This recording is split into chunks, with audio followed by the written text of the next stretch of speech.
भगवान और कसाई की कहानी। एक कसाई था सदना। वह बहुत ईमानदार था। वो भगवान के नाम कीर्तन में मस्त रहता था। यहाँ तक कि मांस को काटते बेचते हुए भी वह भगवान नाम गुनगुनाता रहता था। एक दिन वह अपनी ही धुन में कहीं जा रहा था कि उसके पैर से कोई पत्थर टकराया। वह रुक गया। उसने देखा एक काले रंग के गोल पत्थर से उसका पैर टकरा गया है। उसने वह पत्थर उठा लिया व जेब में रख लिया, यह सोचकर कि यह मांस तोलने के काम आएगा। वापस आकर उसने वह पत्थर मांस के वजन को तोलने के काम में लगाया। कुछ ही दिनों में उसने समझ लिया कि यह पत्थर कोई साधारण नहीं है। जितना वजन उसको तोलना होता, पत्थर उतने वजन का ही हो जाता है। धीरे धीरे यह बात फैलने लगी कि सदना कसाई के पास वजन करने वाला पत्थर है। वह जितना चाहता है पत्थर उतना ही तोल देता है। किसी को 1 किलो मांस देना होता तो तराजू में उस पत्थर को एक तरफ डालने पर दूसरी ओर 1 किलो का मांस ही तुलता। अगर किसी को 2 किलो चाहिए हो तो वह पत्थर 2 किलो के भार जितना भारी हो जाता। इस चमत्कार के कारण उसके यहाँ लोगों की भीड़ जुटने लगी।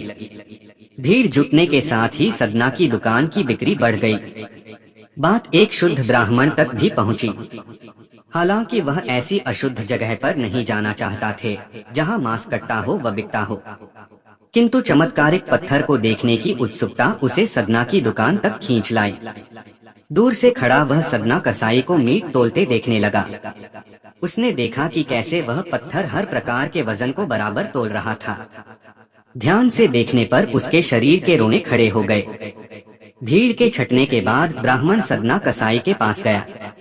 ब्राह्मण को अपनी दुकान में आया देखकर सदना कसाई प्रसन्न भी हुआ और आश्चर्यचकित भी। बड़ी नम्रता से सदना ने ब्राह्मण को बैठने के लिए स्थान दिया और पूछा कि वह उनकी क्या सेवा कर सकता है। ब्राह्मण बोला, तुम्हारे इस चमत्कारिक पत्थर को देखने के लिए ही मैं तुम्हारी दुकान पर आया हूँ, या यूँ कहें कि ये चमत्कारी पत्थर ही मुझे खींचकर तुम्हारी दुकान पर ले आया है।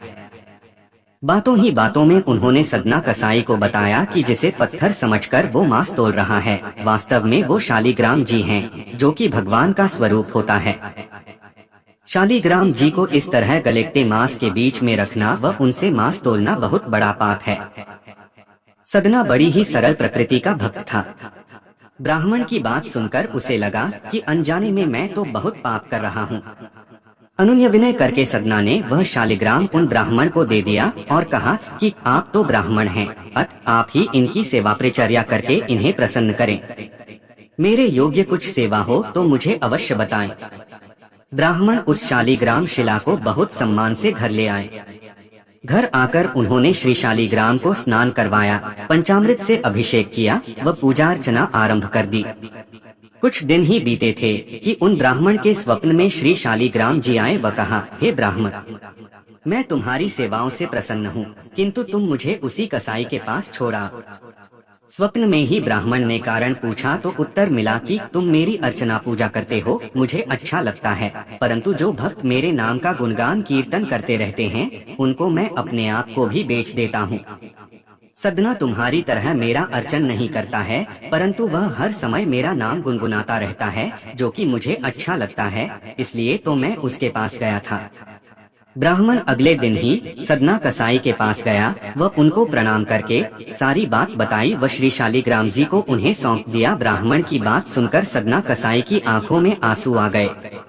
मन ही मन उन्होंने मांस बेचने खरीदने के कार्य को तिलांजलि देने की सोची और निश्चय किया कि यदि मेरे ठाकुर को कीर्तन पसंद है तो मैं अधिक से अधिक समय नाम कीर्तन ही करूँगा। वीडियो अच्छा लगता है तो एक बार मुस्कुरा देना दोस्तों।